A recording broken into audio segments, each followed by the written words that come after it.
The state of commercial real estate, rising interest rates, falling property values, and regional bank fears all weighing on markets in key areas like New York City. We get the inside look over at the Commercial Observer Spring Financial Forum. And joining us now is Yahoo Finance's Diane King-Hall. And she's got an interview for us with Rudin Management. Diane. Yep. Yes, indeed. Good morning, you all. All right, that's right. I spoke with a CEO of Rudin Management, CEO and co-chair Bill Rudin, about the state of commercial real estate, the challenges the industry is facing, and some potential solutions. Let's take a listen.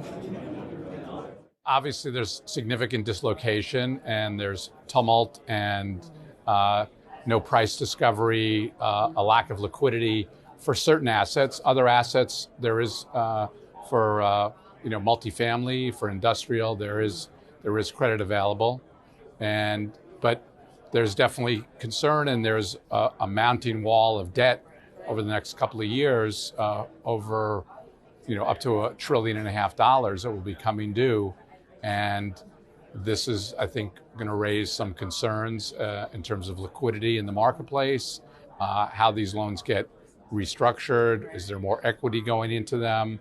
Is there even an opportunity to do that? Are the banks going to take them back? And what does that mean to the financial system? So there's a lot of unanswered questions that I think really need to be focused on, and what that means to municipalities and cities.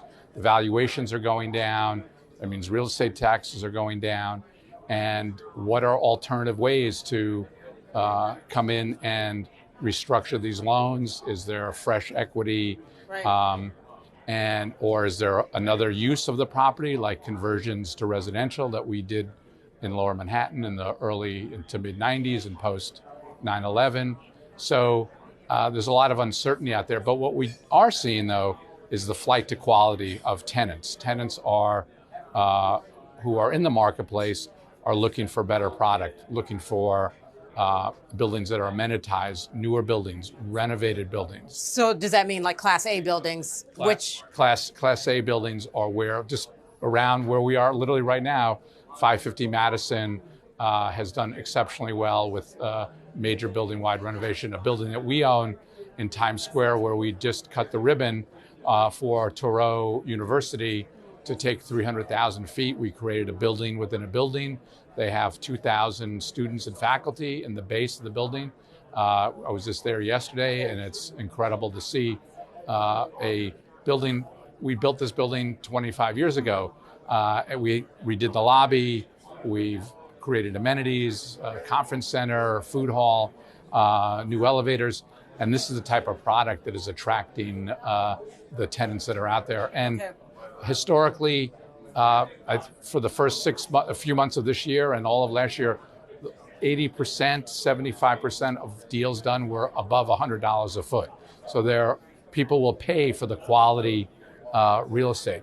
It's really the Class B buildings where we're going to see the issues, and we have to come up with creative solutions to deal with that. Okay, and let's talk about the fingerprints of the pandemic on commercial real estate. What has been the impact? I mean, we're still seeing the problems with regard to vacancies still with buildings. So what are the fingerprints? What mark has that left on the industry? Well, I think they're major, and there was a trend, for not everybody coming in the office at the same time.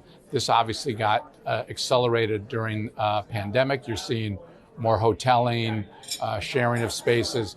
But in our portfolio, in the Class A buildings, we're seeing people back at work. Blackstone is a major tenant of ours at 345 Park Avenue. All of their employees have been back since the summer of 2020. Citadel, other financial services companies, JP Morgan, Jamie Dimon just said, get back to office. Everybody back. And but we have to be realistic that there has been a structural change, and that's why we have to look at other uses, like we did at 3 Times Square with a university. Memorial Sloan Kettering just bought 400,000 feet at the Lipstick Building. Healthcare, bioscience, biotech, education, those industries, those sectors of our economy are growing. So we have to find buildings that they can grow in. But again, that's why we need to really look at conversions. Yeah, I did. That's exactly what I wanted to ask you about, is the conversion process, because you did see a lot of that happen downtown. Think about Battery Park, over near the stock exchange, et cetera. Yes, a lot yes, of that yeah. used to be office buildings, and they were converted, which I was so surprised by when it was happening. Well, we had a building in Lower Manhattan, 55 Broad, that was initially built in the 60s for Goldman Sachs' headquarters. They moved to 85 Broad, and now 200 West. To the west side and downtown. We made a deal with Drexel Burnham in the early 80s. Unfortunately, they went bankrupt in the early 90s. And the whole Lower Manhattan went from a 10, 15% vacancy to 30% vacancy, 30 million feet of space.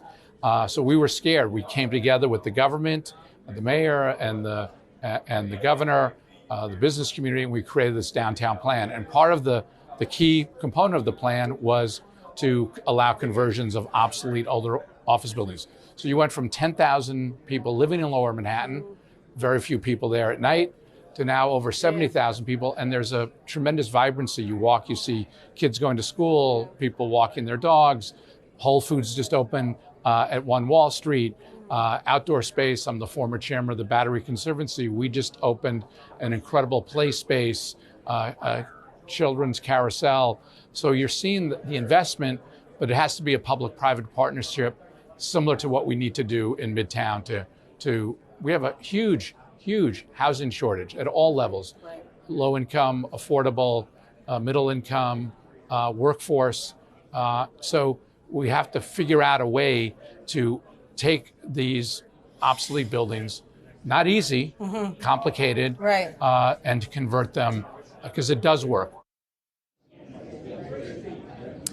That was my interview with Bill Rudin, the CEO and co-chair of Rudin Management. So again, he talked about some of the challenges in the commercial real estate sector. But again, some of the solutions he talked about was really the need for public-private partnership, especially with the idea of conversions, and taking a look back to the 90s and what happened then with commercial real estate, and maybe applying some lessons learned then to now. Guys? Diane, while we have you, was there anything that stuck out to you from the conversation with regard to how the workplace has changed and how it is more hybrid now, and where perhaps more of the return to office is also in tandem necessary for a resurgence in some of the commercial real estate? So you went out a little bit on me, Brad, but I think I caught the gist of it, and the impact of how vacancies due to how office work happens now has affected the commercial real estate market. And people I talked to, not just Bill, said, sure, there is definitely impact. There's a lasting impact to how it changed the commercial real estate industry. But what I thought was interesting with regard to Bill was he is optimistic about the sector. And he talked about not counting out New York in general, but in general not counting out those in the commercial real estate space, certainly facing a tough climate right now. They kicked the can down the road when the pandemic occurred, but now facing a tough interest rate climate. So trying just to figure out how does the industry adjust to the current times. And again, hearkening back to principles of the past and applying them to now. So he saw a big need for public-private partnership, but he also did expect to see more of that office vacancy rate reduce. All right, great stuff there from Yahoo Finance's own Diane King Hall, who is over at the Commercial Observer Spring Financial Forum. Diane, we'll see you a little bit later on. Thanks so much.